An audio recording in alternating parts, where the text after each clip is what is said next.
मैं पूरे लोगों की पशुपालक दुनिया में आ पहुंचा। शहर के बीचों बीच तरह तरह के पशुपालक जीव उड़ते फिरते थे। मुझे लगा था कि मैं एक पारगमन करता होने के कारण एस स्तर के पशुपालक जीव को जागृत कर पाऊंगा, लेकिन मैंने कभी नहीं सोचा था कि शुरुआत ही विनाशकारी होगी। मेरा जन्म झुग्गी बस्ती में हुआ। मुझ पर 30 लाख का कर्ज था और जो जागृत हुआ वह एफ स्तर का मच्छर पशुपालक जीव था। सूर्यनगर की झुग्गी बस्ती एक बंद गली की गहराई में मुझे एक फटे बोरे की तरह लात मारकर उड़ा दिया गया। शरीर के टकराने की भारी आवाज गरज से दब गई। मेरी पीठ काई से ढकी दीवार से बुरी तरह टकराई। तीव्र पीड़ा एक पल में फट पड़ी, जिससे मुझ में चीखने की ताकत भी नहीं बची। मैं केवल मुंह खोलकर टूटी धौंकनी जैसी आवाज निकाल सका। पैसे वापस कर या उस मरे हुए अंडे को खा जा, यह कहने वाला एक गंजा ताकतवर आदमी था। उसके हाथ में ठोस मिश्र धातु का बेसबॉल बैट था और उसके सिरे से अब भी खून टपक रहा था। उस गंजे आदमी के पीछे आधे इंसान जितना ऊंचा डी स्तर का पशुपालक जीव, लोहे की खाल वाला जंगली सुअर, अपने खुर रगड़ रहा था। उसकी लाल सुर्ख छोटी आंखें जमीन पर सिकुड़े पड़े लड़के को घूर रही थी। यह सूर्यनगर के भूमिगत साहूकारों का स्वर्ण पदक गुंडा विक्रम सिंह था और मैं केवल 18 साल का, माता पिता से वंचित, 30 लाख के सूदखोर कर्ज का बोझ उठाए पूरे स्कूल का सबसे कमजोर इंसान था। बोल! विक्रम सिंह आगे बढ़ा और मेरे हाथ की कलाई पर पैर रखकर जोर से रोंदने लगा। आज तुम्हारे जागृत होने का दिन था, है ना? पूरे शहर में खबर फैल चुकी है। हमारे युवा मालिक आर्यन ने जागरण मंच पर आधा घंटा बिताया, लेकिन वह अंडा जिससे पशुपालक जीव निकलना चाहिए था, बिल्कुल भी प्रतिक्रिया नहीं दी। यहाँ तक कि उसे मृत भ्रूण घोषित कर दिया गया। मैं कीचड़ में पड़ा रहा, दांत भींचे हुए, एक शब्द भी नहीं बोला। मेरी आंखें विक्रम सिंह के गले के उभार पर टिकी हुई थी। फिर वही नजर, मुझे तुम्हारी ऐसी आंखें सबसे ज्यादा नापसंद है। विक्रम सिंह भड़क गया। उसने अचानक मिश्र धातु का बैट उठा लिया। जब पैसे नहीं है और अंडा भी बेकार है, तो तुम्हारी जान की भी कोई गिरवी कीमत नहीं बची। तुम्हारे अंग काटकर शायद काले बाजार में बेच दूं तो कुछ छुट्टे पैसे मिल जाएंगे। लोहे की खाल वाला जंगली सुअर शायद अपने मालिक की हत्या की इच्छा महसूस कर चुका था। उसने उत्तेजित होकर दहाड़ लगाई और सिर झुकाकर मेरी ओर टक्कर मारने ही वाला था। उसी क्षण मेरी छाती में रखा वह धूसर पत्थर का अंडा फिसलकर बाहर आ गया। विक्रम सिंह ने बैट घुमाया। उसका इरादा मेरे घुटने को तोड़ने का था, लेकिन वह मेरे माथे को छूता हुआ निकल गया और मांस का बड़ा टुकड़ा उधेड़ ले गया। चमकीला लाल खून ठीक उसी धूसर पत्थर के अंडे पर टपक पड़ा। खून नीचे नहीं बहा, वह ऐसे समा गया जैसे पानी स्पंज में समा जाता है। एक पल में ही उस मृत से अंडे के खोल ने उसे लालच से पूरी तरह सोख लिया। उच्च अनुकूलता वाला आनुवंशिक नमूना पाया गया। मेजबान के जीवन चिन्ह अत्यंत संकट में है। जबरन सक्रियण प्रक्रिया शुरू की जा रही है। एक ठंडी यांत्रिक संयुक्त आवाज अचानक मेरी पहले से धुंधली चेतना की गहराई में फट पड़ी। मैंने अचानक आंखें बड़ी कर ली। मैंने देखा कि कीचड़ में लुढ़का हुआ वह मृत अंडा अचानक अत्यंत विचित्र लाल प्रकाश से चमक उठा। विक्रम सिंह ने जमीन पर हुए इस परिवर्तन पर ध्यान नहीं दिया। वह अभी भी विकृत मुस्कान के साथ लोहे की खाल वाले जंगली सुअर को आदेश दे रहा था। दंतक, इसका पेट चीर डाल। लोहे की खाल वाला जंगली सुअर दहाड़ते हुए झपटा। उसके नुकीले दांत मेरे पेट से आधे मीटर से भी कम दूर रह गए। उसी समय पत्थर का अंडा पूरी तरह टूट गया। न कोई आकाश फाड़ प्रकाश स्तंभ था, न किसी दिव्य पशु के आगमन का शुभ संकेत। केवल नाखून के बराबर आकार की एक छोटी सी काली लाल चीज जो चुपचाप पंख फड़फड़ाते हुए बाहर निकल आई। वह एक मच्छर था, यहाँ तक कि थोड़ा कुपोषित मच्छर। सिस्टम सफलतापूर्वक सक्रिय। कीट जाति अधिपति सिस्टम बंधित हो चुका है। प्रारंभिक सैनिक प्रकार एफ स्तर रक्त पिपासु मच्छर। विशेषता रक्षा की अनदेखी घातक विष। इसे मार डालो। मैंने मन ही मन अपना पहला आदेश जारी किया। एक छोटी सी मच्छर जैसी दिखने वाली जीव हवा में ऐसी लाल रेखा खींचती है जिसे नंगी आंखों से देख पाना नामुमकिन था। उसने लोहे जैसी कठोर खाल वाले आयरन स्किन जंगली सुअर की पीठ पर हमला नहीं किया, बल्कि एक सूक्ष्म निर्देशित मिसाइल की तरह सीधे उसके कान में घुस गई। तेजी से दौड़ रहा जंगली सुअर अचानक जड़ हो गया। उसकी क्रूर आंखों में पल भर में भय भर गया। वह पागलों की तरह सिर झटकने लगा और दर्द से चीखने लगा। क्या हुआ? फेंक, तुम्हें क्या हो गया? झाओ हू घबरा गया। उसने मानसिक संपर्क के जरिए अपने पालतू दैत्य को शांत करने की कोशिश की, लेकिन उसे केवल असहनीय पीड़ा और दिमाग के मथने जैसा अराजक एहसास वापस मिला। केवल 3 सेकंड बाद अपनी अद्भुत रक्षा शक्ति के लिए प्रसिद्ध डी ग्रेड आयरन स्किन जंगली सुअर की सातों इंद्रियों से काला खून बहने लगा और उसका विशाल शरीर पहाड़ की तरह जमीन पर धड़ाम से गिर पड़ा। तुमने क्या किया? झाओ हू के हाथ में पकड़ी धातु की छड़ी कांपने लगी। वह अविश्वास से लाश को देख रहा था, फिर कीचड़ से धीरे धीरे उठते मुझे। तुमने कौन सा छिपा हुआ हथियार इस्तेमाल किया? मैं ठंडी हंसी हंसा। छिपा हुआ हथियार? मैंने अपना दाहिना हाथ उठाया। एक काला लाल मच्छर शान से मेरी तर्जनी पर आकर बैठ गया और अपने पंख संवारने लगा। इसका नाम मिंगहे है। यह मेरा दैत्य पालतू है। झाओ हू की आंखें फट गईं, मानो उसने दुनिया का सबसे हास्यास्पद मजाक सुन लिया हो। लेकिन उसके सामने पड़ी लाश उसे हंसने नहीं दे रही थी। मच्छर, एक एफ ग्रेड मच्छर? असंभव। एक मच्छर आयरन स्किन सुअर की रक्षा कैसे तोड़ सकता है? मेरी आवाज अभी जागृत होने की कमजोरी से भरी थी। मैंने कहा, ड्रैगन भी हो तो क्या, अगर उसके दिमाग में एक सुई सुई घुस जाए तो वह भी मर जाएगा। सिस्टम सूचना, डी ग्रेड जीव आयरन स्किन जंगली सुअर का वध, 50 विकास अंक प्राप्त। मेजबान गंभीर रूप से घायल है, तुरंत ऊर्जा की आवश्यकता। सूचना, रक्त पिपासु मच्छर ताजे खून की इच्छा रखता है। मैंने अपनी उंगली पर बैठे हल्की चमक छोड़ रहे मच्छर को देखा। मैं उसकी भूख को स्पष्ट रूप से महसूस कर सकता था। मैंने धीरे धीरे सिर उठाया और पीछे हटते झाओ हूं की ओर देखा। अब जब आ ही गए हो तो वापस मत जाओ। मेरा मच्छर अभी तक पेट भरकर नहीं खाया है। तू पागल है, मैं तुझसे लड़ूंगा। झाओ हूं गर्जा। हालांकि उसका दैत्य मर चुका था, वह फिर भी एक ताकतवर आदमी था, जबकि मैं केवल एक गंभीर रूप से घायल हाई स्कूल का छात्र था। वह दहाड़ते हुए धातु की छड़ी घुमाकर मेरी ओर दौड़ा। मैं अपनी जगह से हिला तक नहीं, मैंने बस हल्के से उंगलियां चटकाई। झाओ हूं का हाथ हवा में ही रुक गया। उसे गले पर हल्की ठंडक महसूस हुई। अगले ही पल एक अजीब सुन्नता पूरे शरीर में फैल गई। फिर उसे महसूस हुआ कि कोई चीज उसकी श्वास नली में फंस गई है और उसका दम घुटने लगा है। उसकी धातु की छड़ी जमीन पर गिर गई। वह दोनों हाथों से गला पकड़कर हांफने लगा। उसकी आंखें बाहर निकल आईं और उसके मुंह से केवल घुटी हुई आवाजें निकल रही थीं। उसका विशाल शरीर देखते देखते सूखने लगा। 10 सेकंड बाद झाओ हू घुटनों के बल गिर पड़ा और सूखी चमड़ी की एक लाश में बदल गया। सिस्टम सूचना, जागृत मानव का वध, 10 विकास अंक प्राप्त। चेतावनी, वर्तमान विकास अंक सामूहिक विभाजन मोड सक्रिय करने के लिए अपर्याप्त है। सलाह, शिकार जारी रखें। मैं दीवार से टिककर नीचे बैठ गया और गहरी सांसें लेने लगा। मैंने उस मच्छर को देखा जो फिर से मेरी उंगली पर लौट आया था। उसका पेट अब चमकते लाल रंग से भर चुका था। मुझे डर नहीं लग रहा था, मैं पागलों की तरह हंस रहा था। यही है शक्ति, ऐसी शक्ति जिसे किसी के सामने सिर झुकाने की जरूरत नहीं, किसी की खुशामद करने की जरूरत नहीं। मैंने अपने होठों पर लगी बारिश और खून की बूंदों को जीभ से साफ किया। मेरी आंखें धीरे धीरे पागलपन से भरने लगी। बस मैं पर्याप्त हत्याएं कर लूं तो एक साधारण मच्छर के सहारे भी इस दुनिया के ड्रैगन और फीनिक्स मेरे सामने घुटने टेक कर मुझे अपना पूर्वज कहेंगे। मैं संघर्ष करते हुए खड़ा हुआ और बिना किसी दया के लाश को पार कर आगे बढ़ गया। तियानलान फर्स्ट बीस्ट टेमिंग अकादमी के प्रवेश द्वार पर महंगी गाड़ियों की कतार लगी थी। शानदार यूनिफॉर्म पहने छात्र अपने अपने दैत्य पालतुओं के साथ खड़े थे। मैं एक पुरानी साझा साइकिल से उतरकर वहां पहुंचा। तभी मोटा लड़का जिसका नाम ललित चौहान था, वह विक्रम राजपूत का सबसे बड़ा चमचा था और उसने एक सी स्तर के महाबली दानव वानर को जागृत किया था। सुना है कल तुमने कुछ भी जागृत नहीं किया, आखिर में तो तुम्हारे अंडे से हवा निकली। ललित चौहान बढ़ा चढ़ाकर हंसा। उसके पास खड़ा दानव वानर भी उसकी बात का साथ देते हुए अपनी छाती पीटने लगा और धमकी भरी दहाड़ निकाली। आसपास के छात्र रुक गए और उनके चेहरों पर मजाक उड़ाने वाली मुस्कान फैल गई। मैंने बिना किसी भाव के अपनी साइकिल को ताला लगाया और एक बार भी आंखें नहीं उठाई। पिछली रात की शिकार ने मुझे एक बात समझा दी थी, इस दुनिया में तथाकथित सम्मान लड़कर हासिल किया जाता है, पैदा नहीं होता। लेकिन अभी मैं स्कूल के गेट पर हाथ नहीं उठा सकता था। विद्यालय के नियम बहुत सख्त थे। किसी की हत्या करने पर कानून प्रवर्तन दल आ जाता और मेरी वर्तमान शक्ति अभी राष्ट्रीय तंत्र का सामना करने के लिए पर्याप्त नहीं थी। हट जाओ, मैंने ठंडे स्वर में केवल 2 शब्द कहे। अरे तेवर तो बड़े हैं। मेरे इस ठंडे रवैये से ललित चौहान भड़क गया। उसने हाथ लहराया और महाबली दानव वानर तुरंत एक कदम आगे बढ़ा, जैसे कोई छोटा पहाड़ रास्ता रोककर खड़ा हो गया हो। स्कूल में जाना चाहते हो? ठीक है, मेरे इस प्यारे के नीचे से रेंग कर निकल जाओ, फिर मैं मान लूंगा कि मैंने तुम्हें देखा ही नहीं। भीड़ में जोरदार ठहाके गूंज उठे। मैं रुक गया और हल्का सा सिर उठाकर उस लगभग 2 मीटर ऊंचे दानव वानर को देखने लगा। मेरा दायां हाथ जेब में था और तर्जनी उंगली धीरे धीरे रगड़ रही थी। ये हमला शुरू करने से पहले मेरी आदतन हरकत थी। मृत्यु नदी मेरी आस्तीन के अंदर चिपकी हुई थी। उसने अपने मालिक की हत्या की इच्छा महसूस कर ली थी और उत्साहित होकर अपने मुखांगों को रगड़ रही थी। मैं गणना कर रहा था कि इस दानव वानर की दोनों आंखें फोड़ने में 3 सेकंड लगेंगे या इसके पैर की नसें काटने में 5 सेकंड। तभी एक ठंडी और घमंडी आवाज ने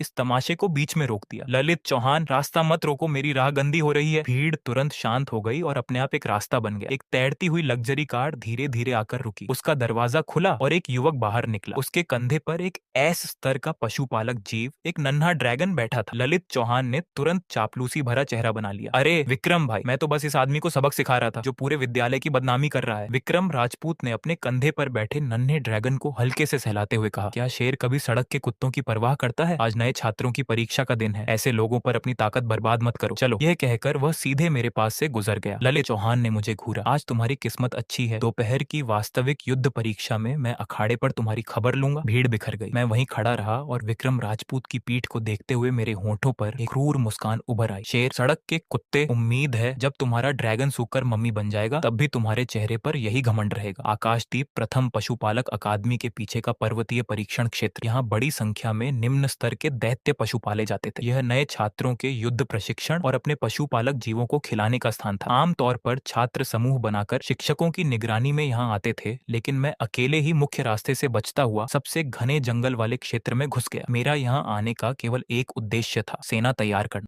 सिस्टम पैनल मेरे सामने खुल गया। पोस्ट अर्जुन सिंह पालतू जीव, काल काला लाल रक्त मच्छर, इवोल्यूशन पॉइंट्स 60 वर्तमान मिशन, पहली कीट सेना का गठन आवश्यकताएं 100 इवोल्यूशन पॉइंट्स और 50 किलोग्राम निम्न स्तरीय मांस। बाहर आओ काल। मैंने अपना हाथ आगे बढ़ाया। काला लाल मच्छर भनभनाता हुआ बाहर निकला और खुशी से मेरे चारों ओर चक्कर लगाने लगा। जाओ, उधर तुम्हारे लिए दावत तैयार है। मैंने सामने झाड़ियों में फल खा रहे एक तेज खरगोश की ओर इशारा किया। आम छात्रों के लिए उस खरगोश को पकड़ना बेहद मुश्किल था क्योंकि उसकी गति बहुत तेज थी, लेकिन मच्छर की संयुक्त आंखों के सामने उसकी हर हरकत मानो स्लो मोशन में चल रही थी। भनन लाल रोशनी की एक चमक दिखाई दी। खरगोश अपने कान खड़े भी नहीं कर पाया था कि उसकी गर्दन में हल्का दर्द हुआ। काल की मजबूत सूंड ने उसकी त्वचा भेद दी और लकवा पैदा करने वाला विष उसके शरीर में उतर गया। खरगोश तुरंत जड़ हो गया। सिर्फ 30 सेकंड में मोटा ताजा खरगोश जमीन पर गिर पड़ा। F ग्रेड जीव, तेज खरगोश का रक्त प्राप्त, इवोल्यूशन पॉइंट्स +2, बहुत धीमा है। मैंने भौहें सिकोड़ ली। अगर इसी तरह चलता रहा तो मैं रुद्र राजपूत के ड्रैगन जैसे पालतू जीव का मुकाबला कब करूंगा। तभी सिस्टम की आवाज सुनाई दी। सूचना, होस्ट 50 इवोल्यूशन पॉइंट्स खर्च करके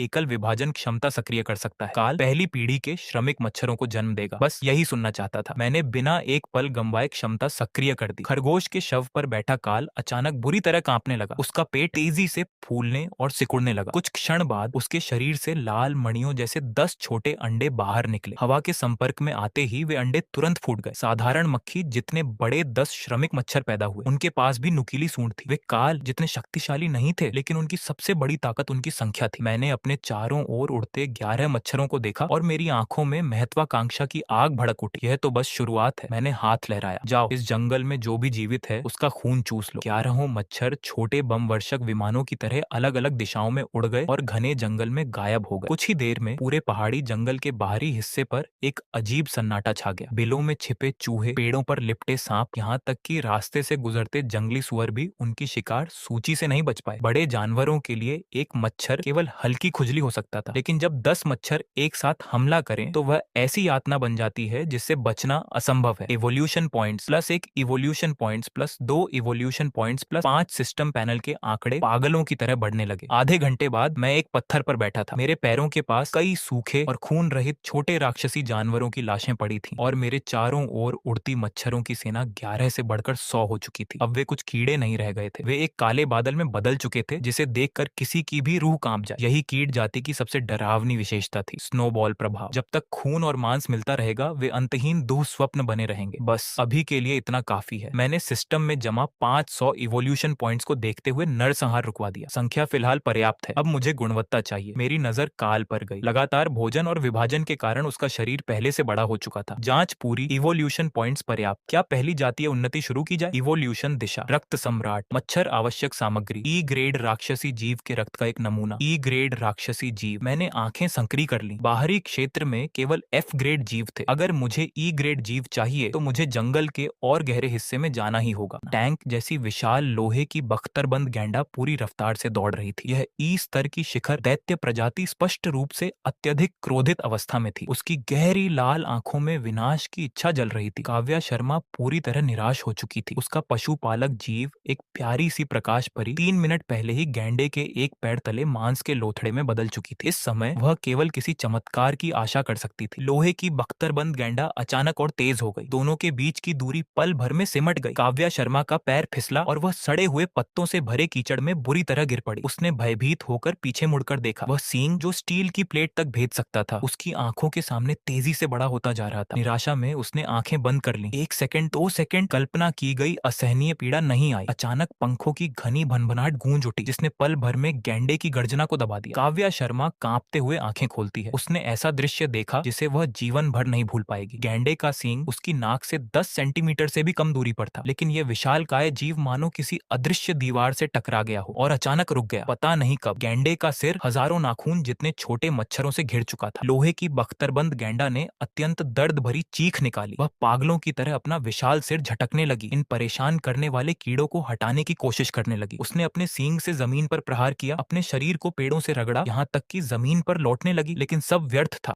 दूर एक पेड़ की शाखा पर खड़ा था। दोनों हाथ जेब में थे और मेरी आंखें बर्फ की तरह ठंडी थीं, मानो मैं किसी पशु युद्ध मैदान में बैठा कोई कुलीन व्यक्ति हूँ। पहली टुकड़ी, पलकों के कोमल ऊतकों पर हमला। दूसरी टुकड़ी, नाक और श्वास मार्ग को बंद करो। तीसरी टुकड़ी, कान के रास्ते मस्तिष्क तक पहुंचो। मैं मन ही मन आदेश देता रहा और मेरी उंगलियां लयबद्ध ढंग से पेड़ के तने पर हल्के हल्के दस्तक देती रहीं। मेरे निर्देशों के साथ वह काला बादल सेना जैसी अनुशासन प्रियता प्रदर्शित करने लगा। वह क्या चीज है? काव्या शर्मा जमीन पर बैठी स्तब्ध होकर यह सब देख रही थी। उसने उस दैत्य को देखा जो अभी कुछ देर पहले तक अजेय लग रहा था, लेकिन अब किसी डूबते हुए व्यक्ति की तरह दर्द से तड़प रहा था। एक मिनट भी नहीं बीता था कि धड़ाम, एक जोरदार आवाज के साथ गैंडे का विशाल शरीर जमीन पर गिर पड़ा और चारों ओर धूल उड़ गई। उसकी सांस पूरी तरह बंद नहीं हुई थी। उसके चारों पैर अब भी तंत्रिका जनित झटकों से फड़क रहे थे, लेकिन उसकी खाली आंखों में अब कोई चमक नहीं बची थी। मैं पेड़ से छलांग लगाकर नीचे उतरा। मेरी काली हुडी हवा में फड़फड़ाने लगी। मैंने काव्या शर्मा की ओर एक बार भी नहीं देखा और सीधे उस शरीर की ओर बढ़ गया जो अब भी फड़क रहा था। वापस आओ, मैंने हल्के से हाथ उठाया। वह काला बादल तुरंत बिखर गया और फिर एक काली लाल नदी की तरह इकट्ठा होकर मेरे चारों ओर आज्ञाकारी ढंग से चक्कर लगाने लगा। हर मच्छर का पेट पूरी तरह फूलकर पारदर्शी हो गया था। उसके भीतर उच्च शुद्धता वाला ई स्तर दैत्य रक्त था और इन सभी मच्छरों के बीच मातृ शरीर मृत्यु नदी गैंडे के सींग की जड़ पर बैठी हुई थी। उसके शरीर में भीषण परिवर्तन हो रहा था। उच्च गुणवत्ता वाले ई स्तर रक्त का पता चला। अवशोषण पूर्णता 100%। विकास की शर्तें पूरी हो चुकी हैं। जातीय उत्क्रमण प्रारंभ। मेरी आंखों में उन्माद की चमक कौंध गई। मैं स्पष्ट रूप से महसूस कर सकता था कि एक हिंसक ऊर्जा मानसिक संबंध के माध्यम से मेरे शरीर में लौट रही है। कड़क कड़क। मृत्यु नदी के शरीर पर मौजूद काली लाल कवच टूटने और झड़ने लगे। एक हृदय कंपा देने वाला दबाव धीरे धीरे फैलने लगा। उसका शरीर बहुत विशाल नहीं हुआ, वह केवल पहले से एक आकार बड़ा हुआ और लगभग मुट्ठी जितना हो गया, लेकिन उसके 2 पंख 4 पंखों में बदल गए। रक्तवर्णी पंखों के किनारे चाकू की धार जैसे तीखे थे। विकास सफल। नाम रक्त पंख सम्राट मच्छर। स्तर ई स्तर। नई विशेषता एक ध्वनि विस्फोट उच्च आवृत्ति पंख कंपन। प्रभाव अवश्रव्य तरंगे उत्पन्न कर शत्रु के आंतरिक अंगों को चकनाचूर कर सकता है। नई विशेषता 2 रक्त क्रिस्टल कवच। प्रभाव रक्षा शक्ति में भारी वृद्धि, सामान्य अग्नि और भौतिक प्रहारों का प्रतिरोध कर सकता है। नया कौशल शासन आभा। प्रभाव अधीनस्थ कीटों की नियंत्रण सीमा बढ़कर 1000 हो गई। खूबसूरत। मैंने हाथ आगे बढ़ाया। रक्तमणि से तराशे गए उस सम्राट मच्छर ने शालीनता से मेरी हथेली पर आकर बैठ गया। तभी पीछे खड़ी काव्या शर्मा को होश आया। वह संघर्ष करते हुए खड़ी हुई और मेरी पीठ को देखने लगी। उसकी आंखों में जटिल भावनाएं और अविश्वास भरा हुआ था। विक्रांत, क्या वह तुम हो? उसने इस पुरानी स्कूल यूनिफॉर्म को पहचान लिया था। उसने पूरे विद्यालय में प्रसिद्ध उस निकम्मे छात्र को भी पहचान लिया था। मैं धीरे धीरे मुड़ा। मेरी निगाह काव्या शर्मा पर पड़ी। किसी जीवन रक्षक की चिंता नहीं, केवल माल की जांच करने जैसी ठंडी दृष्टि। उस गैंडे का सींग मुझे चाहिए। मैंने जमीन पर पड़े शव की ओर इशारा किया। बाकी चमड़ी और मांस तुम्हारा, इसे मुंह बंद रखने की कीमत समझो। काव्या शर्मा स्तब्ध रह गई। विद्यालय की अनकही परंपरा के अनुसार किसी लड़की को बचाने के बाद नायक और नायिका के बीच कम से कम कुछ भावनात्मक बातें तो होनी चाहिए थी, या कम से कम साथ लड़ने का प्रस्ताव। अगर मरना नहीं चाहती तो चुप रहो। मैं 2 कदम आगे बढ़ा। मेरे शरीर से उठती रक्त की गंध ने उसे अनायास पीछे हटने पर मजबूर कर दिया। अभी जो कुछ तुमने देखा, अगर तुमने उसका आधा शब्द भी बाहर निकाला, जैसे कि किसी को बताया कि मेरे पास इतने सारे मच्छर हैं। मैं रुका। मेरी उंगली पर बैठा रक्त पंख सम्राट मच्छर एक तीखी भनभनाहट के साथ उड़कर पल भर में काव्या शर्मा की भौहों के बीच आकर स्थिर हो गया। अगली बार यह सुई तुम्हारे दिमाग के अंदर होगी। काव्या शर्मा का चेहरा तुरंत सफेद पड़ गया। उसने पागलों की तरह सिर हिलाया। मैं नहीं कहूंगी, मैंने कुछ नहीं देखा। यह गैंडा तुमने मारा है, सारी युद्ध लूट तुम्हारी है। मैं संतुष्ट होकर सिर हिलाता हूँ, फिर मुड़कर कुशलता से गैंडे का सींग काट देता हूँ। यह चीज काले बाजार में अच्छी कीमत पर बिकेगी। इससे मेरे कर्ज का एक हिस्सा उतर जाएगा और मैं कीट सेना को खिलाने के लिए बड़ी मात्रा में घटिया मांस खरीद सकूंगा। चलते हैं। मैंने हाथ हिलाया। मेरे पीछे मच्छरों की सेना काले लबादे की तरह मेरे चारों ओर लिपट गई और हम जंगल की गहराइयों में गायब हो गए। पीछे केवल काव्या शर्मा अकेली खड़ी रह गई। वह विशाल गैंडे के शव को देखती रही। अचानक उसे एक भयावह सच्चाई का एहसास हुआ। पूरा विद्यालय जिसे निकम्मा समझता था, उसने अभी केवल 1 मिनट में ई स्तर की शिखर दैत्य प्रजाति का निर्मम वध कर दिया। सूर्य गंगा अकादमी का केंद्रीय युद्ध अखाड़ा। चारों तरफ शोर और उत्साह का माहौल था। यह नए छात्रों की सालाना शक्ति परीक्षा थी। विशाल गोलाकार दर्शक दीर्घा में वरिष्ठ छात्र और गुरु बैठे हुए थे। अखाड़े के बीच खड़े रेफरी ने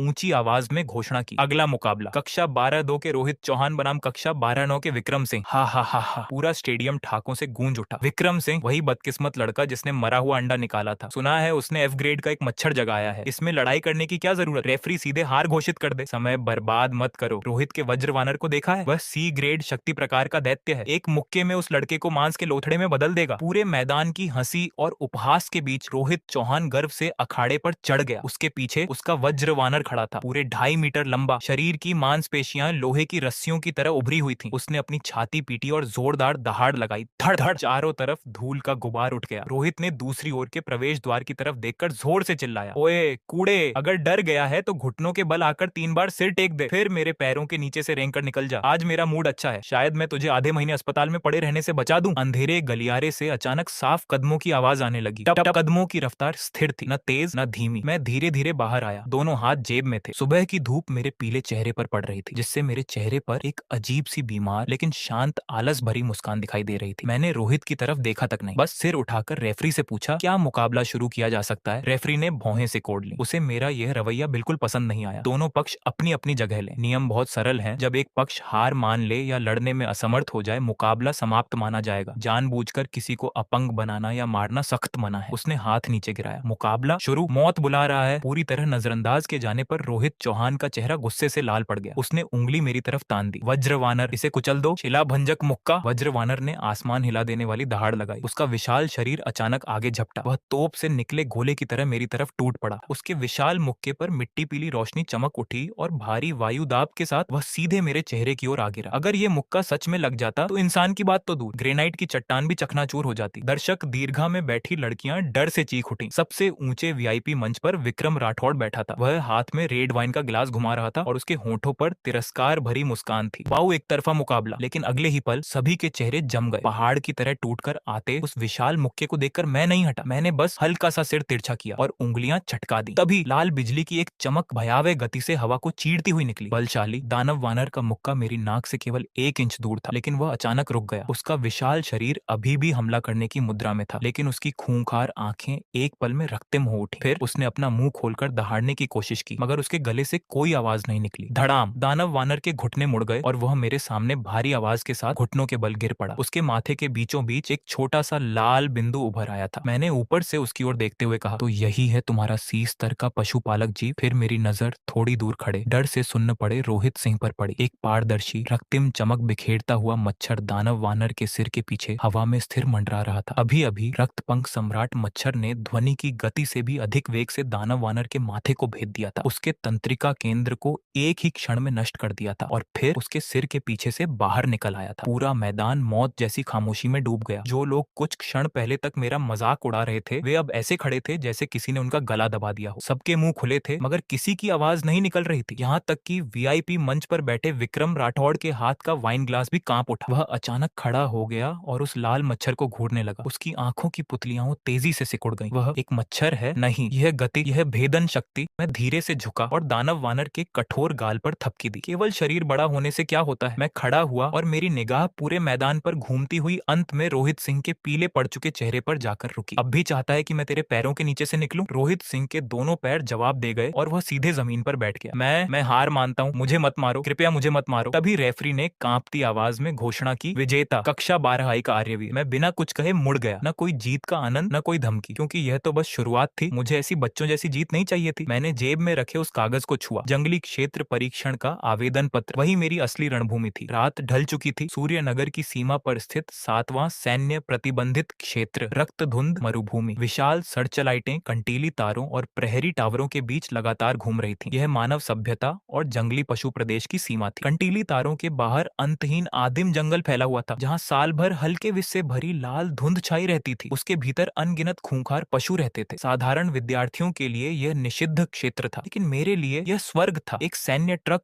धीरे धीरे चौकी के सामने आकर रुका। उसका पिछला दरवाजा खुला और पूरी तरह हथियारों से लैस कई विद्यार्थी नीचे कूद पड़े। ये वे उत्कृष्ट छात्र थे जिन्होंने पहली परीक्षा पार कर ली थी। अगले 3 दिनों तक उन्हें यहाँ जीवित रहने की वास्तविक परीक्षा देनी थी। अधिकांश चेहरों पर घबराहट और उत्साह साफ दिखाई दे रहा था। केवल मैं एक खाली पुराने बैग के साथ दोनों हाथ जेब में डाले एक कोने में खड़ा था। तभी एक व्यंग्यपूर्ण आवाज सुनाई दी, अरे यह तो हमारा एक ही बार में जीतने वाला राजा है। विक्रम राठौड़ अपने कुछ साथियों के साथ मेरी ओर चला आया। उसने मेरे पैरों के पास पड़े बड़े बोरे पर नजर डाली। सुना है तुमने अपनी सारी जमा पूंजी घटिया कच्चा मांस खरीदने में लगा दी। वह मुस्कुराया। क्या अंदर जाकर बारबेक्यू पार्टी करने का इरादा है? मैंने उसकी तरफ देखा तक नहीं, बस झुककर लगभग 100 किलो भारी मांस का बोरा उठा लिया। हटो। मैंने उसके कंधे को हल्का सा धक्का दिया और सीधे प्रवेश द्वार की ओर बढ़ गया। उसके साथी कुछ करने ही वाले थे कि विक्रम राठौड़ ने उन्हें रोक दिया। वह मेरी पीठ को घूरते हुए बोला, जल्दी क्या है? जंगल में लोगों का मर जाना आम बात है। अंदर पहुंचने दो, उसे खत्म करने के मौके बहुत मिलेंगे। आधे घंटे बाद मैं रक्तधुंध मरुभूमि के भीतर 5 किलोमीटर तक पहुंच चुका था। मैंने सभी मुख्य रास्तों और यहाँ तक कि उन क्षेत्रों से भी दूरी बनाई जहाँ हिंसक पशुओं की संख्या अधिक थी। मैं केवल अंधेरी, नम, जहरीले कीड़ों और दलदलों से भरी मृतभूमि खोज रहा था। फिर मैं एक विशाल सड़े हुए पेड़ की जड़ों से घिरे दलदल के सामने रुक गया। यही जगह है, मैंने मुस्कुराते हुए कहा। बाहर आओ मेरे बच्चों। मैंने विशाल बोरे का मुंह खोला और सैकड़ों किलो सड़ा हुआ मांस और आंतें दलदल में उड़ेल दी। क्षण भर में तीखी रक्त गंध चारों ओर फैल गई। मेरे कपड़ों, कॉलर और बालों में छिपा मच्छरों का झुंड तुरंत बाहर निकल आया। इस समय मेरे मच्छरों की संख्या 500 तक पहुंच चुकी थी। मैंने सर्वोच्च आदेश जारी किया, सभी भोजन करो, पूरी गति से प्रजनन शुरू करो। अगर यह दृश्य कोई और देख लेता तो उसे जीवन भर बुरे सपने आते। 500 मच्छर पागलों की तरह सड़े मांस पर टूट पड़े, उनके सूंड मांस में ढस गए और वे लालच से उसे चूसने लगे। ऊर्जा मिलने के साथ साथ उनके पेट चमकने लगे। यह विभाजन का संकेत था। कालदंश रानी की तरह हवा में मंडरा रहा था। वह लगातार निम्न आवृत्ति की कंपन तरंगें छोड़ रहा था, जिससे पूरे झुंड का चयापचय कई गुना तेज हो गया। जैविक ऊर्जा की खपत, प्रजनन आरंभ, संख्या घातीय गति से बढ़ रही है। लेकिन मेरा ध्यान किसी और चीज पर था। सिस्टम पैनल पर एक नया विकल्प उभरा। विशेष वातावरण का पता चला, दलदली विषैली धुंध। क्या 200 विकास बिंदु खर्च कर पर्यावरण अनुकूल उत्परिवर्तन शुरू किया जाए? शुरू करो, मैंने बिना झिझक आदेश दे दिया। अगले ही क्षण विभाजित हो रहे नए मच्छरों में भयावह परिवर्तन होने लगे। उनके शरीर अब केवल काले नहीं रहे, उनके पेट पर हरे रंग की एक थैली उभर आई, जिसके भीतर अत्यंत अस्थिर उच्च दाब विष बह रहा था। यह मेरी कल्पना की पहली रणनीतिक इकाई थी। आत्मघाती विष मच्छर। इनकी व्यक्तिगत लड़ाकू क्षमता बेहद कमजोर थी। वे ठीक से उड़ भी नहीं सकते थे, लेकिन जैसे ही वे किसी दुश्मन के पास पहुंचते, उनके पेट की हरी थैली फट जाती और इतना शक्तिशाली अम्लीय विष उछलता कि लोहे तक को गलाया जा सकता था। सबसे महत्वपूर्ण बात, इनकी लागत लगभग शून्य थी। बस थोड़ा सा सड़ा मांस और एक नया आत्मघाती विष मच्छर तैयार। मैंने चावल के दाने जितना छोटा एक विष मच्छर उठाया और उसके पेट में टिमटिमाती हरी रोशनी को देखकर संतुष्ट होकर मुस्कुरा दिया। उसी समय धरती अचानक हल्की सी कांप उठी। क्या यह ताजा ताजा परोसा गया बुफे खुद चलकर मेरे पास नहीं आ गया? मैंने नीचे दलदल में फैली अपनी 5000 मच्छरों की सेना को देखा। हरे रंग के आत्मघाती विष मच्छर और लाल रंग के सैनिक मच्छर आपस में मिलकर मौत का एक घना बादल बना चुके थे। तो फिर हम उल्टी दिशा में चलेंगे। मैंने हाथ उठाकर दूर उमड़ती पशु लहर की ओर इशारा किया। मेरी आंखों में पागलपन चमक रहा था। जाओ, इस दुनिया को दिखा दो कि असली प्राकृतिक आपदा कैसी होती है। 5000 मच्छर एक साथ आसमान में उड़े। वे मिलकर एक विशाल काले भूतिया हाथ का आकार बन गए और सीधे पशुओं की बेकाबू बाढ़ पर टूट पड़े। टक्कर दलदल के किनारे हुई। सबसे आगे दौड़ रहा एक अग्नि सिंह कुछ समझ पाता, उससे पहले ही हजारों मच्छरों ने उसे ढक लिया। वह एक चीख भी नहीं निकाल पाया। अगले ही पल वहां केवल सफेद हड्डियों का ढांचा बचा था। मैं पेड़ की चोटी पर खड़ा था। एक से काम नहीं चलेगा, तुम सबको यहीं छोड़ना होगा। 1 किलोमीटर दूर भाग रहे छात्रों ने यह दृश्य देखा और उनके होश उड़ गए। सस्ते हुड वाली जैकेट पहने मैं एक सूखे पेड़ की चोटी पर दोनों हाथ फैलाए खड़ा था। मेरे पैरों के नीचे हरी और लाल चमक से भरा काला बादल मौत की तरह पशु लहर से भिड़ गया था। वह पागल हो गया है। वह आत्महत्या करना चाहता है क्या? वहां हजारों खूंखार दैत्य हैं। लिन वान भी भागते भागते पीछे मुड़ी और अगले ही पल उसकी आंखें फटी की फटी रह गईं। मुझे कुचले जाने के बजाय पशु लहर का अग्रभाग मानो किसी अदृश्य विशाल मांस चक्की से टकरा गया था। ध्वस्त कर दो, मेरे मुंह से बर्फ जैसा ठंडा आदेश निकला। सबसे आगे लोहे जैसी खाल वाले भेड़ियों का झुंड था। उनकी चमड़ी गोलियों को भी रोक सकती थी, लेकिन इस बार उनका सामना सैकड़ों चमकते हरे आत्मघाती विष मच्छरों से हुआ। छोटे छोटे विस्फोटों की आवाजें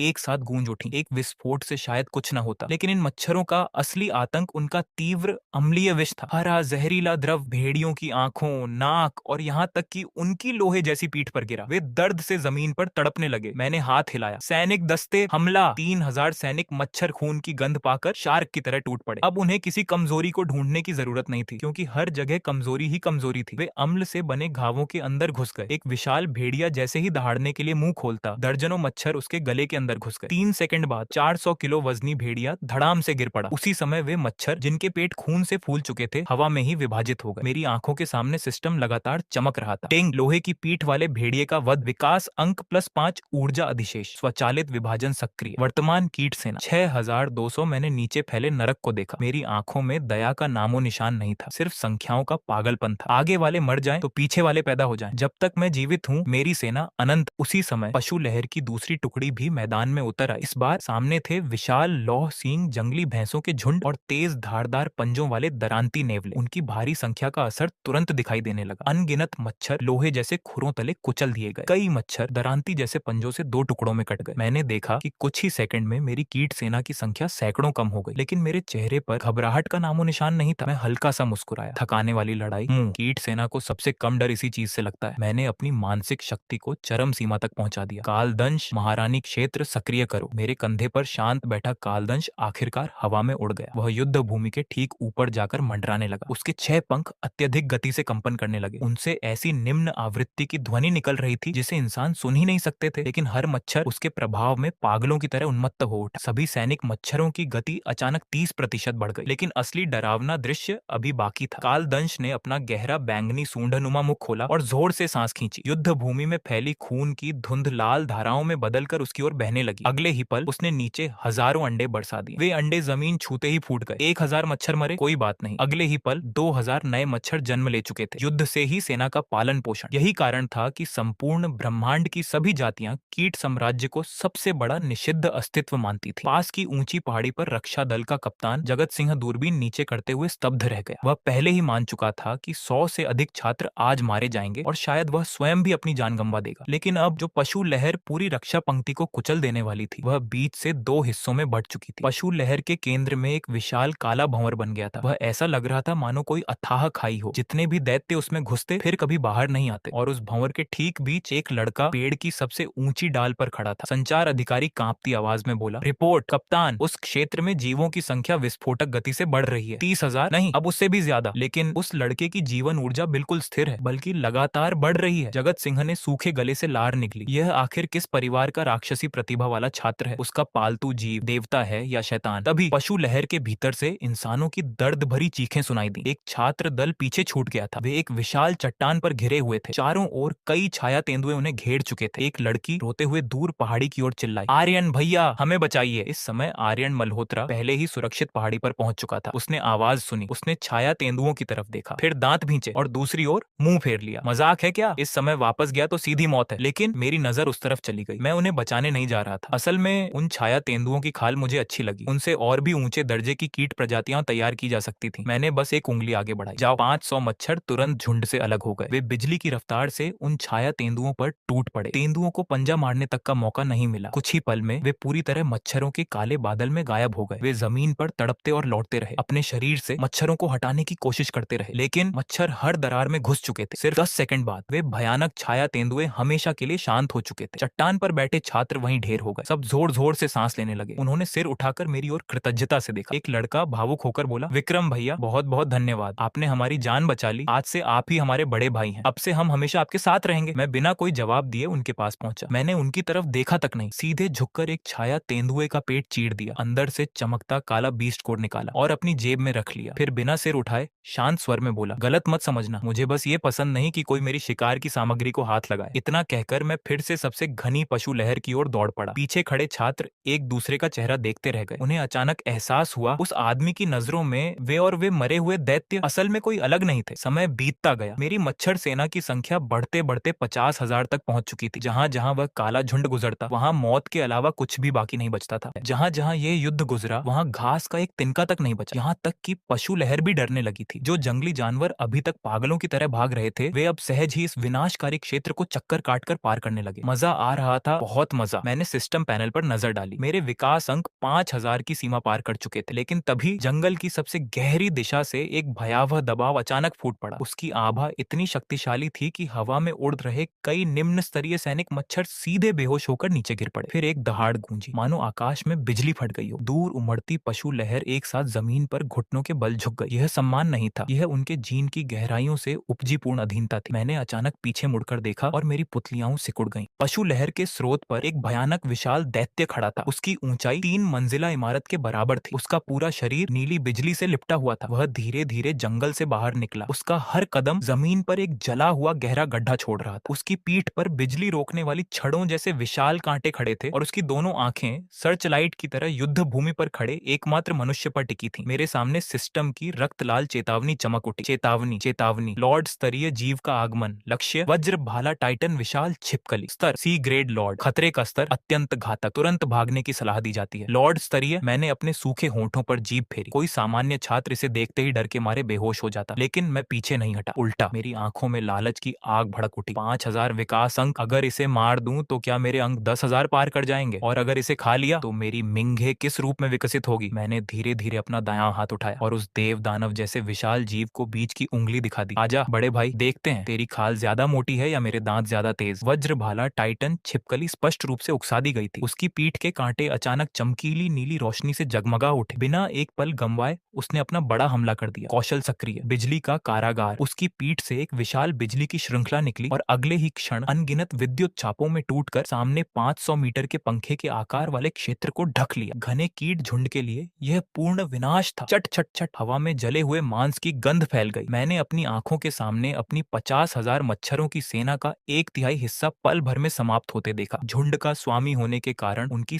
सामूहिक मृत्यु का प्रतिघात सीधे मुझ पर पड़ा। मैंने खून की एक उल्टी कर दी। दूर खड़ा ली आवतियान लगभग उछल पड़ा। हाँ हाँ, वह मर गया। इस बार तो उसकी मौत पक्की है। वह वज्र भाला विशाल छिपकली है, स्वर्गीय कवच कीट प्रकार की दैत्य छिपकली। वांग बातियान ने उससे सीधा मुकाबला करने की हिम्मत कैसे कर ली? अब देवता भी उसे नहीं बचा सकते। लेकिन मैंने केवल अपने होंठों से खून पोंछा। मेरी आंखों की क्रूरता और गहरी हो गई। क्षेत्र साफ करने की क्षमता। हाँ, देखते हैं तेरे पास कितनी ऊर्जा है। मैंने दर्द सहते हुए तेजी से आदेश दी। बिखर जाओ, सब बिखर जाओ। 3 आयामी घेराबंदी करो। आत्मघाती विष मच्छर पहली पंक्ति, जमीन से चिपक कर उड़ो, पेट पर हमला करो। सैनिक मच्छर, मरने की परवाह मत करो, उसके मुंह और नाक के अंदर घुस जाओ। बचे हुए 30,000 से अधिक मच्छर अब एक बादल नहीं रहे। वे रेत के तूफान की तरह चारों दिशाओं से बिना किसी कोने को छोड़े टूट पड़े। विशाल छिपकली ने क्रोध में अपने पंजे लहराए। उसका हर प्रहार सैकड़ों मच्छरों को कुचल देता। उसने फिर बिजली छोड़ी। एक और काला जला हुआ क्षेत्र बन गया, लेकिन मच्छर बहुत अधिक थे और बहुत छोटे भी। इतने विशाल जीव के लिए मच्छरों को मारना ऐसा था जैसे तोप से मक्खियां उड़ाना। तभी मैंने मौका पकड़ लिया। यही समय है आत्मविस्फोट। 1,000 से अधिक जीवित आत्मघाती विष मच्छर हरी क्रूज मिसाइलों की तरह विशाल छिपकली के पेट में घुस गए। धड़ाम धड़ाम धड़ाम लगातार विस्फोट हुए। तीव्र अम्लीय विष उसके शरीर को पागलों की तरह गलाने लगा। लॉर्ड स्तर की रक्षा भी इस सटीक विस्फोट को नहीं सह पाई। उसका पेट फट गया और मांस चिथड़े चिथड़े हो गया। विशाल छिपकली दर्द से चीख उठी और पागलों की तरह जमीन पर लौटने लगी। लेकिन अभी सब खत्म नहीं हुआ था। मैं चुपचाप उसके 50 मीटर के भीतर पहुंच चुका था। मेरे हाथ में गैंडे के शरीर से काटा गया वह नुकीला सींग था। मेरी निगाहें उसके फटे हुए घाव पर जमी थी। मिंघे, तैयार हो। मेरे कॉलर में छिपा रक्त पंख सम्राट मच्छर धीरे से अपने पंख फड़फड़ाया। वह शक्ति जमा कर रहा था, एक घातक अवसर की प्रतीक्षा कर रहा था। अचानक विशाल छिपकली ने अपना विशाल मुंह फिर खोल दिया। वह एक और बिजली श्वास छोड़ने वाली थी। अब मैं दहाड़ा, लेकिन मैंने मिंघे को हमला करने का आदेश नहीं दिया। इसके बजाय मैंने कुछ ऐसा किया जिसकी किसी ने कल्पना तक नहीं की थी। मैंने अपने हाथ का गैंडे का सींग पूरी ताकत से फेंक दिया। शरीर की शक्ति बढ़ने के बाद मेरा फेंकना भाले जैसा हो गया था। सींग सीधे उसकी आंख की ओर गया। विशाल छिपकली ने सहज प्रतिक्रिया में अपनी आंख बंद कर सिर घुमा लिया। उसका बिजली श्वास बीच में ही टूट गया और बगल की चट्टान पर जा गिरा। चट्टान विस्फोट से चूर चूर हो गई और उसी क्षण उसकी पुरानी शक्ति समाप्त हो चुकी थी और नई शक्ति अभी उत्पन्न नहीं हुई थी। सिर्फ 0.1 सेकंड का खाली समय। एक लाल प्रकाश रेखा बिजली की गति से उसके अभी तक बंद न हुए पूंछ के नीचे वाले छिद्र में घुस गई। यह सबसे गंदी रणनीति थी, लेकिन सबसे प्रभावी भी। पूरा मैदान सन्न रह गया, यहाँ तक कि दूर खड़ा ली आवतियान भी डर के मारे अपने नितंब भींचकर खड़ा रह गया।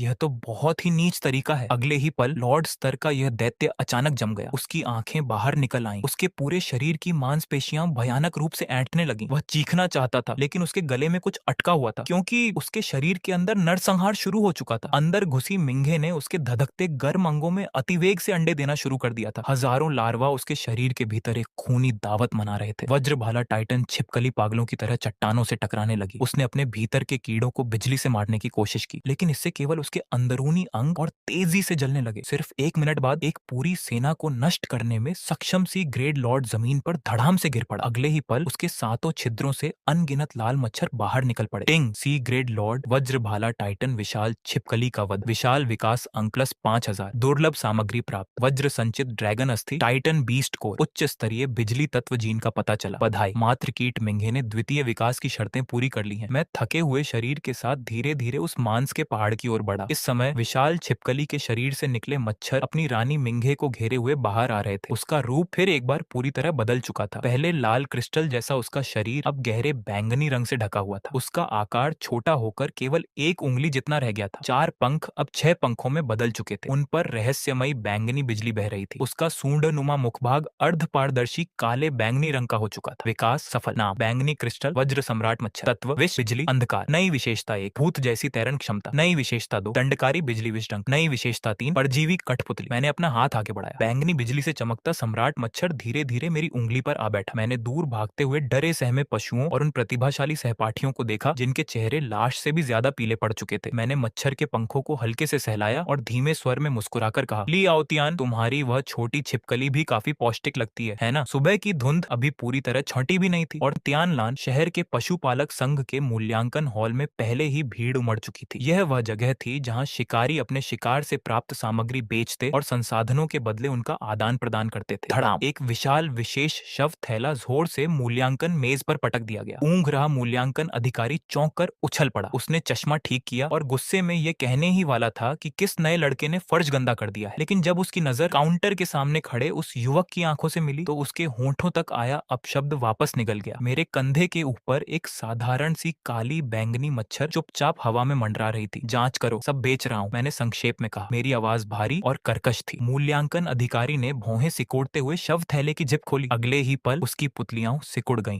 यह तो वज्र रीढ़ टाइटन विशाल छिपकली की रीढ़ है, और ये चमड़ी पूरी की पूरी सी ग्रेड लॉर्ड की खाल। पूरा हॉल एक पल में शांत हो गया। अनगिनत निगाहें सर्च लाइट की तरह मुंह पर टिक गईं। तियानलान शहर में सी ग्रेड लॉर्ड की सामग्री दुर्लभ रणनीतिक संसाधन मानी जाती थी। आमतौर पर बड़े बड़े भाड़े के दल अपनी जान जोखिम में डालकर भी उसका एक छोटा सा टुकड़ा ही प्राप्त कर पाते थे, लेकिन यह लड़का पूरे की पूरी सामग्री उठा लाया था। हे भगवान, यह कटाव देखो, इतना चिकना, जैसे किसी धारदार हथियार ने एक ही पल में इसे अलग कर दिया हो। यह लड़का है कौन? पहले कभी नहीं देखा। मूल्यांकन अधिकारी के हाथ कांपने लगे। उसने सबसे कीमती टाइटन बीस्ट कोर को एक सटीक यंत्र से स्कैन किया। बीप, यंत्र ने तीखी चेतावनी ध्वनि निकाली। शुद्धता 98% बिजली तत्व सक्रियता अत्यधिक। पूरी उत्कृष्ट बीस्ट कोर। मूल्यांकन अधिकारी ने सूखे होंठों पर जीभ फेरी। छोटे भाई, सिर्फ इसकी कीमत ही कम से कम 5 करोड़ रिलायंस मुद्रा है। नहीं, अगर नीलामी में गया तो 8 करोड़ तक भी पहुंच सकता है। मेरे चेहरे पर कोई भाव नहीं आया। मुझे पैसों की कोई समझ नहीं थी। मैं केवल इतना जानता था कि इस रकम से मैं अत्यधिक मात्रा में उच्च स्तरीय पोषक द्रव खरीद सकता हूँ और अपनी मच्छर सेना की संख्या 1 लाख तक पहुंचा सकता हूँ। मैंने मेज पर उंगलियां थपथपाई। बिल बना दो। जरा रुको। ऊपरी मंजिल के वीआईपी कक्ष से एक भारी लेकिन घमंड से भरी आवाज गूंजी। भीड़ अपने आप दो भागों में बट गई। एक महंगे सूट में मध्यम आयु का व्यक्ति सीढ़ियों से नीचे उतरा। उसके पीछे काले युद्धक वस्त्र पहने 4 अंगरक्षक थे। उस आदमी का चेहरा ली आउतियान से लगभग 70% मिलता था, लेकिन उसकी आंखें कहीं अधिक ठंडी और भयावह थीं। वह छाया में छिपे जहरीले सांप जैसा लग रहा था। ली परिवार का मुखिया ली चांगहाई, साथ ही तियानलान शहर के पशुपालक संघ का उपाध्यक्ष ली चांगहाई काउंटर तक आया। उसने मेरी तरफ एक बार भी नहीं देखा। सीधे हाथ बढ़ाकर टाइटन बीस्ट कोर उठा लिया। उसकी आंखों में बिना किसी संकोच के लालच चमक उठा। बहुत अच्छी चीज है, उत्तम बिजली तत्व बीस्ट कोर, बिल्कुल सही समय पर मिला। इसे औतियान के स्प्लिट स्काई सब ड्रैगन के उन्नयन में उपयोग किया जाएगा। यह कहकर उसने वह बीस्ट कोर पीछे खड़े अंगरक्षक को दे दिया। फिर उसने मेरी ओर देखा। इस वस्तु को ली परिवार अधिग्रहित करता है। उसका स्वर शांत था, जैसे वह कोई निर्विवाद सत्य सुना रहा हो। पूरा हॉल मृत सा शांत हो गया। किसी ने एक शब्द तक बोलने की हिम्मत नहीं की। यही था तियानलान शहर में ली परिवार का प्रभाव। मैंने धीरे धीरे सिर उठाया। मेरी आंखों में एक अजीब मुस्कान उभरी। अधिग्रहित? पैसे भी दोगे? ली चांगहाई ऐसे हंसा जैसे उसने कोई मजाक सुन लिया हो। उसके होंठों पर व्यंग्य उभरा। युवा, इंसान को संतोष करना सीखना चाहिए। इस वज्र रीढ़ विशाल छिपकली को औतियान के अनुसार उनकी टीम ने अपनी जान पर खेलकर रोके रखा था। अंत में तुमने बस अवसर का लाभ उठाया। तर्क के अनुसार यह पूरी टीम की युद्ध लूट है। तुमने इसे अकेले हड़प लिया। यह स्वयं एक गंभीर अपराध है। वह थोड़ा रुका, फिर जेब से 100 युआन का एक नोट निकाला और हल्के से मेरे सामने फेंक दिया। लेकिन ली परिवार हमेशा उदार रहता है। ये 100 युआन तुम्हारी ढुलाई की मजदूरी समझ लो। पैसे उठाओ और निकल जाओ। मैंने उस नोट को देखा, फिर अचानक हंस पड़ा। इतना हंसा कि मेरे कंधे तक कांपने लगे। क्या कम लग रहे हैं? ली चांगहाई की भौहें सिकुड़ गईं। मैंने हंसी रोक दी। नहीं, मैंने 2 उंगलियों से वह नोट उठाया। फिर सबकी आंखों के सामने मैंने उंगलियां हल्के से रगड़ी। फुस! नोट बारीक चूर्ण बनकर बिखर गया। मैंने सिर उठाकर उसकी आंखों में देखा। मैं इस बात पर हंस रहा हूँ कि इतनी उम्र जीने के बाद भी तुम्हारे दिमाग में सिर्फ कीचड़ ही भरा है। मैं एक कदम आगे बढ़ा। अब हमारे बीच आधे मीटर से भी कम दूरी थी। मैंने शांत स्वर में कहा, मेरी चीज चाहिए? मिल सकती है, लेकिन कीमत तुम्हारी जान होगी। एक पल में ली चांगहाई का चेहरा अंधेरा पड़ गया। चारों ओर घातक आभा फैल गई। अच्छा, तो तुम सम्मान देना नहीं जानते? उसकी आंखों में हत्या की चमक उभरी। तियानलान शहर में आज तक किसी ने ली परिवार को मना करने की हिम्मत नहीं। अगर आपको ऐसे ही शानदार एनीमे एपिसोड की पूरी कहानी देखना पसंद है तो हमारे चैनल को अभी सब्सक्राइब करें और बेल आइकन जरूर दबाएं ताकि हमारी हर नई वीडियो सबसे पहले आप तक पहुंचे।